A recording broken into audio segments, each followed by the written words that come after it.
قرآن کریم سارے علوم و اخلاق کا سرچشمہ ہے۔ قرآن کریم کو اللہ تبارک و تعالیٰ نے اس لیے انسانیت کے لیے مقصد حیات بنایا ہے۔ اور ظاہر ہے کہ آج یہ تقریب قرآن کریم کی نسبت سے ہے، اور قرآن کریم سبحان اللہ یہ ایسا کلام اور ایسا مقصد حیات کہ خود اللہ تبارک و تعالیٰ نے عجیب عنوان سے اس کو بیان کیا ہے۔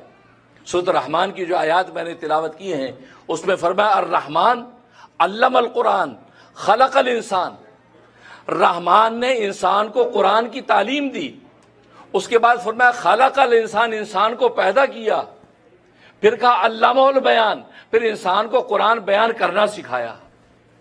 اب یہاں سوال پیدا ہوتا ہے کہ اللہ تبارک و تعالی نے فرمایا رحمان نے انسان کو قرآن کی تعلیم دی، اس کے بعد کہا کہ انسان کو پیدا کیا، تعلیم پہلے دے دی پیدا بعد میں کیا، تو کیا ایسا ہوتا ہے؟ نہیں بھائی، شہید میاں پیدا پہلے ہوئے بعد میں تعلیم حاصل کی نا قرآن کی۔ لیکن یہ کیا بات ہوئی، اللہ نے اسلوب کیوں بدل دیا؟ یا اللہ کہہ رہے ہیں کہ قرآن کی تعلیم دی، تعلیم قرآن کو پہلے ذکر کیا اور رحمان کے ساتھ اس صورت کی شروع کر دیا، اشارہ اس بات کی طرف کر دیا کہ رحمان کے لفظ کو دیکھ کر پڑھنے والا سمجھ جائے کہ اللہ کی آگے دو رحمتیں آ رہی ہیں، ایک تعلیم قرآن کی رحمت اور دوسرے تخلیق انسان کی رحمت۔ اور رحمان کا لفظ اس لیے ذکر فرمایا کہ ظاہر ہے کہ رحمت کی اور بہت سی جو صفات و اسما موجود تھے، رحمان اس لیے فرمایا کہ رحمان اس ذات کو کہتے ہیں، رحمان کا اطلاق اللہ کے غیر پر نہیں ہو سکتا۔ عبد الرحمان کو آپ رحمان صاحب نہیں کہہ سکتے، عبد الرحمان کہنا پڑے گا، کیونکہ یہ رحمان جو ہے اللہ تبارک و تعالیٰ کے ساتھ خاص ہے۔ تو معلوم ہوا کہ اللہ یہ اشارہ کر رہے ہیں کہ آنے والی جو دو رحمتیں میں دینے لگا ہوں انسانوں کو، وہ رحمتیں میرے علاوہ کوئی دے نہیں سکتا، میرے علاوہ کوئی دے نہیں سکتا۔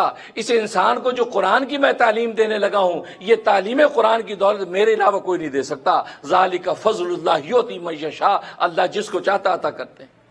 اور تخلیق انسان کی جو رحمت ہے کہ انسان پیدا کر دینا، یہ بھی میری خاص رحمت ہے، میں جس کو چاہوں انسان بنا کر پیدا کرتا ہوں، کسی کا اختیار نہیں ہے کہ وہ اپنے من مرضی سے انسان بن کر پیدا ہو۔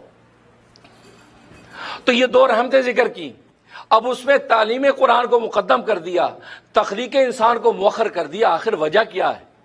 حالانکہ ہم دیکھتے ہیں کہ اللہ تبارک و تعالیٰ انسان کو پیدا پہلے کرتے ہیں، پیدا ہونے کے بعد اب اس کے بعد تعلیم قرآن کا سلسلہ شروع ہوتا ہے۔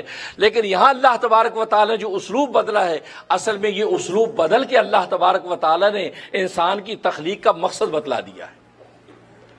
اس کی مثال آپ یوں سمجھیں کہ انسان دنیا میں جب بھی کوئی کام کرنے لگتا ہے تو پہلے وہ اپنے دماغ کے اندر جو اس کی اصل جو منشا ہے اس کو ذکر کرتا ہے، جو اصل غرض و غایت اس کا ذکر کرتا ہے۔ مثلا کہتا ہے یا مجھے سواری کے لیے گاڑی خریدنی ہے، سواری کا ذکر پہلے کیا، گاڑی خریدنے کا ذکر بعد میں کیا۔ جب پریکٹیکلی کرنے لگتا ہے تو گاڑی خریدتا پہلے، بعد میں سواری کرتا ہے۔ یا مجھے پہننے کے لیے کپڑے خریدنے ہیں تو پہننے کا ذکر پہلے کرتا ہے، کپڑے خریدنے کا ذکر بعد میں کرتا ہے۔ جب عملاً لینے لگتا ہے تو کپڑے خریدتا پہلے، بعد میں پہنتا ہے۔ یا مجھے رہنے کے لیے مکان بنانا ہے تو رہنے کا ذکر پہلے کرتا ہے، مکان بنانے کا ذکر بعد میں کرتا ہے۔ جب عملاً کرنے لگتا تو مکان پہلے بناتا پھر اس میں رہتا ہے۔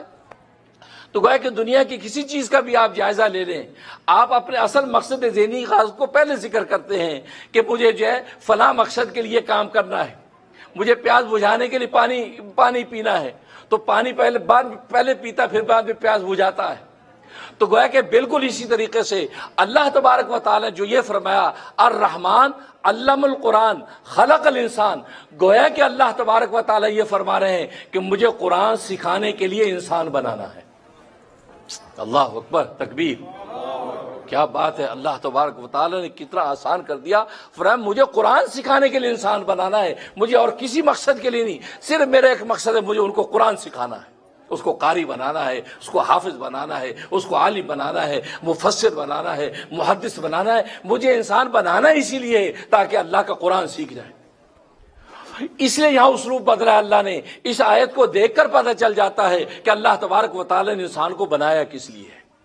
اس لیے گویا کہ اللہ یہ کہہ رہے ہیں کہ رحمان نے قرآن سکھانے کے لیے انسان بنانا ہے، اور انسان بنانے کے بعد کیا فرمایا؟ علامہ البیان، کہ آگے اس کا مشن اب کیا ہے؟ وہ فرمایا کہ جو سیکھا اس کو آگے سکھانا ہے۔ بس یہ ہے انسان کی تخلیق کا مقصد، اور جسے اس مقصد کو پورا کر لیا، اور ظاہر ہے کہ جو چیز اپنے مقصد میں پوری ہوتی ہے تو وہ اللہ تبارک و تعالیٰ کے یہاں کارآمد ہوتی ہے۔ اس لیے یہاں پر فرمایا کہ الرحمن علم القرآن خلق الانسان علمہ البیان۔